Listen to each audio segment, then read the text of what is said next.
আসসালামু আলাইকুম প্রিয় উপস্থিতি, আমি প্রথমেই দুঃখ প্রকাশ করছি আমার আরেকটি জরুরি প্রোগ্রাম থাকায় আমি প্রোগ্রামের মাঝখানে বক্তব্য রেখে আমাকে চলে যেতে হচ্ছে। আশা করি এই প্রোগ্রাম পরবর্তীতে চলবে এবং আপনারা অংশগ্রহণ করবেন। আমি বিশেষভাবে ধন্যবাদ জানাতে চাই ন্যাশনাল ওলামা অ্যালায়েন্স, যাদের আয়োজনে আজকে শাপলা গণহত্যার বিচারের দাবিতে আজকের এই আলোচনা সভা এবং তথ্যচিত্র প্রদর্শনী, এবং যারা আজকের এই আয়োজনে অতিথি হিসেবে এসেছেন, বক্তব্য রাখছেন বা রাখবেন, তাদের প্রতি ধন্যবাদ এবং কৃতজ্ঞতা জানাচ্ছি। আসলে যে তথ্যচিত্রটি আমরা কিছুক্ষণ আগে দেখলাম, এটার পরে আমরা সবাই একটু আবেগ আক্রান্ত হয়ে গিয়েছি। আমার বক্তব্য আমি ঠিক সাজিয়ে এসেছিলাম অন্যভাবে, এখন সেটা একটু এলোমেলো হয়ে গিয়েছে। যখন এই ঘটনাটা ঘটে 2013 সালে, আমি তখন 10ম শ্রেণীর ছাত্র।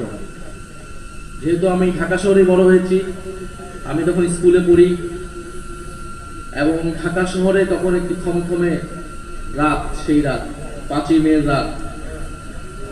আমরা বাসায় বসে টেলিভিশনে দেখতেছিলাম যে সেখানে সব লাইট নিভিয়ে দিয়েছে, আক্রমণ হবে, পুলিশ প্রস্তুতি নিচ্ছে।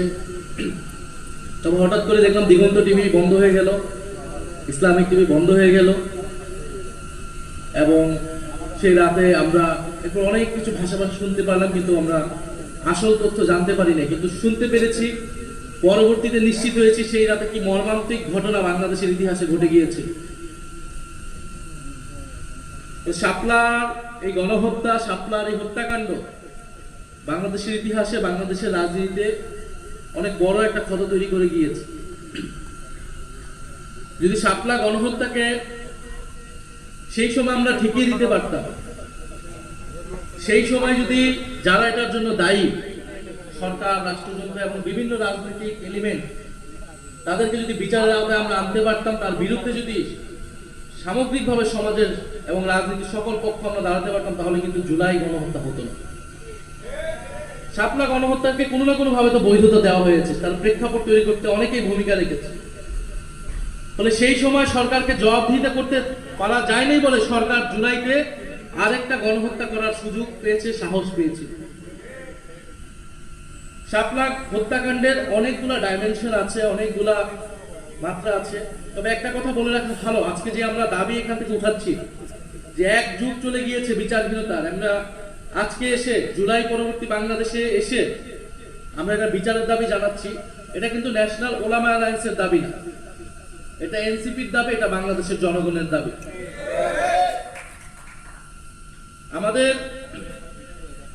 আমরা জানি 13 সালের প্রেক্ষাপটটা,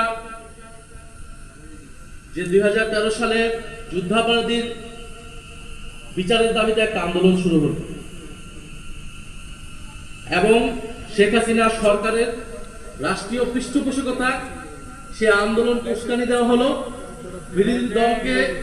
বিরোধী মতকে দমন পীড়নের জন্য। জামাত ইসলামী নেতাদেরকে সেই সময় হত্যাকাণ্ড করার একটা প্ল্যাটফর্ম হিসেবে একটা স্টেজ করা হলো শাহবাগের আন্দোলন, এবং সেই আন্দোলনে ইসলাম বিদ্বেষকে প্রশ্রয় দেওয়া হলো। খুব স্বাভাবিকভাবে এদেশের ধর্মপ্রাণ মানুষ, ধর্মপ্রাণ মুসলমান, তার ইসলাম এবং রাসূল সাল্লাল্লাহু আলাইহি ওয়াসাল্লামকে নিয়ে যখন কথা বলা হবে, কটূক্তি করা হবে, তারা তার বিরুদ্ধে দাঁড়াবে। এবং আপনারা তথ্যচিত্র দেখবেন, হেফাজত সেই সময় অনেকবার বলেছে যে যুদ্ধাপরাধীর বিচার নিয়ে কিন্তু তাদের কোনো ইস্যু ছিল। তাদের ইস্যুটা যে এখানে ইসলামের বিরুদ্ধে যারা কটূক্তি করে, তারা এইখানে এই আন্দোলনটাকে নেতৃত্ব দিচ্ছে এবং ইসলাম বিরোধী নানান ধরনের বক্তব্য সেখান থেকে আসছে, এবং তারা তাদের একটা দাবি দেওয়া নিয়ে নাগরিক অধিকারের জায়গা থেকে তারা ঢাকা শহরে এসেছিল সমাবেশ করতে। আপনি 13 দফা সমর্থন করতে পারেন, নাও করতে পারেন, কিন্তু সমাজের কোনো অংশ যদি তার মত প্রকাশের অধিকার, তার একটা দাবি দেওয়া পেশ করতে চায়, রাষ্ট্রে তার অধিকার আছে। আপনি 13 দফা সমর্থন করেন কিংবা করেন না, কিন্তু আপনি কখনোই তাদের উপর হত্যাকাণ্ডকে, তাদের উপর দমন পীড়নকে আপনি সমর্থন করতে পারেন না একটা রাষ্ট্রে। নিরস্ত্র নিরপরাধ ঘুমন্ত মানুষের উপরে, প্রতিবাদকারীদের উপরে দমন পীড়ন চালানো, গুলি চালানো আন্তর্জাতিক আইন, যে কোনো আইন অনুযায়ী এটা মানবতা বিরোধী। এবং আমরা দেখেছি সেই মানবতা বিরোধী অপরাধের পরে, হত্যাকাণ্ডের পরও সংসদে দাঁড়িয়ে শেখ হাসিনা কিরকম নির্লজ্জ মিথ্যাচার করেছিল, এবং সেই সময় পত্রিকাগুলো কি ধরনের রিপোর্ট করেছিল আমরা কেউ কিন্তু ভুলে যাইনি। সেই ডকুমেন্টস এখনো আছে। হেফাজতের তাণ্ডব বলে প্রচার করা হয়েছে। যারা ভিকটিম তাদেরকে অপরাধী হিসেবে প্রচার করা হয়েছিল, তাদেরকে সন্ত্রাসী হিসেবে প্রচার করা হয়েছিল। এবং এটাও আসলে 13 সালে হুট করে হয়েছে এরকম না। বাংলাদেশে ওয়ার অন টেরর প্রজেক্টের সময় থেকে এই দেশের দাড়ি টুপি, মাদ্রাসা, আলেম ওলামাকেই এক ধরনের জঙ্গি হিসেবে চিত্রিত করার প্রবণতা আমাদের মিডিয়া সহ নানান জায়গায় আমরা দেখেছি। এবং দক্ষিণ এশিয়ায় এর সাথে আরো যুক্ত হয়েছে হিন্দুত্ববাদ। ফলে আমাদের স্বাভাবিকভাবে সাধারণ মুসলমান অনেকেই দাঁড়িয়ে রাখেন, অনেকেই রাখেন না, আমাদের আলেম ওলামা, মাদ্রাসা ছাত্র, তাদেরকে আদারাইজ করে ফেলা, তাদেরকে সমাজ থেকে বিচ্ছিন্ন করে ফেলা, যেন বা তারা সমাজের ভিতরে অন্য একটা সেগমেন্টের লোক, কিন্তু তারা তো আমাদের সমাজেরই অংশ, আমাদের ভাই বন্ধু, আমাদের আত্মীয় স্বজনই তো মাদ্রাসায় পড়ে। আমরা কেউ স্কুল কলেজে পড়েছি, আমার ভাই বোনেরা কেউ মাদ্রাসায় পড়েছে। ফলে এই যে তাদেরকে আলাদা করে দেওয়ার একটা রাজনীতি, সমাজকে বিভাজিত করে দেওয়া হয়েছে এই রাজনীতির মাধ্যমে। এটার একটা রূপ আমরা দেখেছি 13 সালে শাপলা এবং শাহবাগের মধ্যে দিয়ে, এবং এর ফায়দা নেওয়ার চেষ্টা করেছে সেই সময় ফ্যাসিস্ট সরকার, শেখ হাসিনার সরকার। আমি আরেকটা কথা বলতে চাই যে আমার ব্যক্তিগত মত হচ্ছে রাজনৈতিক লড়াই এর দায়িত্ব আসলে রাজনৈতিক দলগুলো। সেই সময় শাপলা এক ভাই বলেছেন যে বিএনপি তাদের সাথে ছিলেন, হেফাজতের সাথে ছিলেন, অবশ্যই সাথে ছিলেন, সাথে ছিল বিএনপি, কিন্তু বিএনপির ভূমিকা আসলে কিরকম ছিল এটা আসলে এই সময়ে এসে এটা বিশ্লেষণের দাবি রাখে। দেশের জনগণের একটা বড় অংশ যখন বিপদগ্রস্ত, এরকম একটা রাজনৈতিক হত্যাকাণ্ড হতে যাচ্ছে, হচ্ছে, রাজনৈতিক দল হিসেবে, বিরোধী দল হিসেবে বিএনপির উচিত ছিল সেই আন্দোলনে নেতৃত্ব নেওয়া, আরো বোল্ড ভূমিকা রাখা। আমরা বিভিন্ন সময় দেখি মাদ্রাসার ছাত্রদের, আলেম ওলামাদেরকে রাজনৈতিকভাবে ব্যবহার করা হয়। এই যে মৃত্যুর মুখে, গুলির মুখে ঢাকা শহরে এনে মাদ্রাসার ছাত্রদেরকে ঠেলে দেওয়া হলো, এর দায় কি বাংলাদেশের সেই সময় সকল রাজনৈতিক দল নিবে না? অবশ্যই আমি মনে করি নেওয়া উচিত।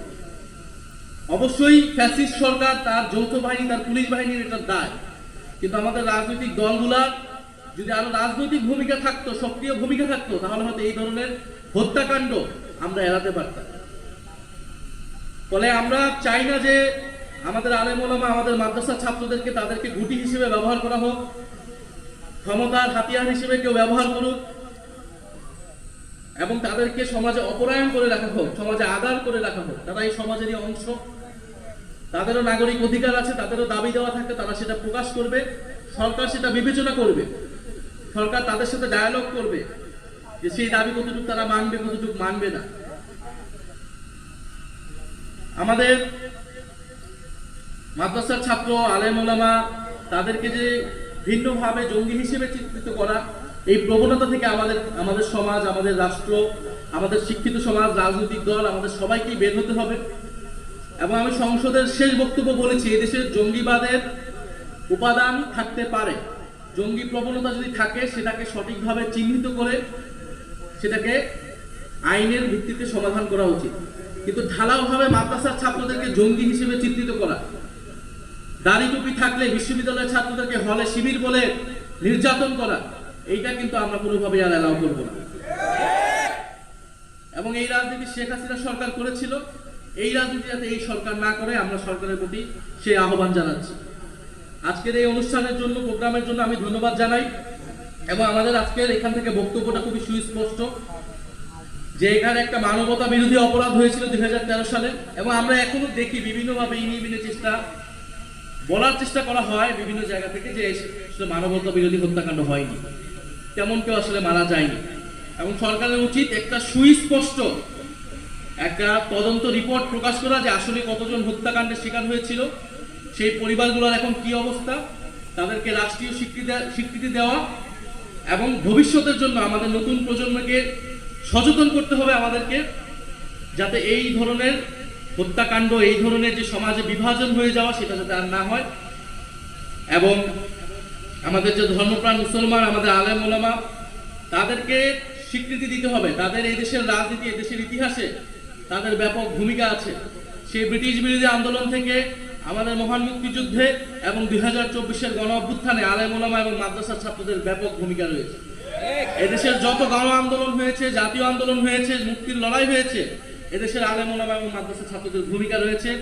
সেই ভূমিকাকে আমাদের জাতীয় ইতিহাসে যথাযথভাবে মূল্যায়ন করতে হবে, স্বীকৃতি দিতে হবে। আমরা জাতীয় নাগরিক পার্টি সেই স্বীকৃতি দেই, সেই লড়াইকে, সেই তাদের ইতিহাসকে আমরা ধারণ করি। আমরা আমাদের দেশের জাতীয় ইতিহাসের অংশ মনে করি এবং আমরা মনে করি যে আমাদের জাতীয় পর্যায়েও আলেম ওলামাদের কথা বলা উচিত, ভূমিকা রাখা উচিত, তাদের মেইন স্ট্রিমে আসা উচিত, বিভিন্ন বিষয় নিয়ে কথা বলা উচিত, দেশ নিয়ে, রাষ্ট্র নিয়ে, সমাজ এবং নাগরিক অধিকার নিয়ে। এবং লেলিন ভাই বলেছেন যে বিচার বহির্ভূত হত্যাকাণ্ড, মানবতা বিরোধী হত্যাকাণ্ড, এটা সকল হত্যাকাণ্ডের বিরুদ্ধে আমাদেরকে এই অবস্থানটা জানাতে হবে, আমাদের কথা বলতে হবে।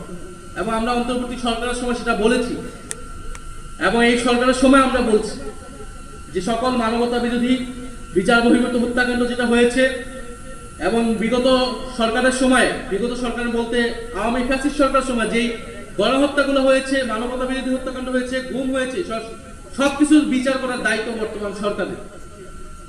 আরেকটি বিষয় বন্ধুগণ, আমরা দেখছি যে আমাদের সীমান্তে আবারও হত্যাকাণ্ড হচ্ছে এবং সীমান্তে আবারও নতুন করে কাঁটাতার দেওয়া হচ্ছে। তো সীমান্তে কাঁটাতার দিয়ে এবং সীমান্তে আমার দেশের জনগণকে হত্যা করে কেউ যদি বন্ধুত্বের কথা বলে, তার সাথে বন্ধুত্ব সম্ভব না। কাঁটাতার দিয়ে কারোর সাথে বন্ধুত্ব করা যায় না। এবং আমরা বিশ্বাস করি এই কাঁটাতার সেই দেশের জনগণই একদিন উপড়ে ফেলে বাংলাদেশের জনগণের সাথে বন্ধুত্ব করবে। এবং বাংলাদেশের সীমান্তকে রক্ষা করার দায়িত্ব এই সরকারের এবং এই দেশের জনগণের। যদি সরকার ব্যর্থ হয়, জনগণ সেই দায়িত্ব কিন্তু নিজ হাতে তুলে নেবে। এবং বাংলাদেশের সীমান্ত রক্ষা করার দায়িত্ব আমাদের। বাংলাদেশের আমাদের নদীর যে পানির ন্যায্য হিস্সা, সেটা আদায় করার দায়িত্ব আমাদের। সরকারের প্রতি আমাদের আহ্বান থাকবে, সরকার এই বিষয়গুলোতে দৃষ্টিপাত করবে।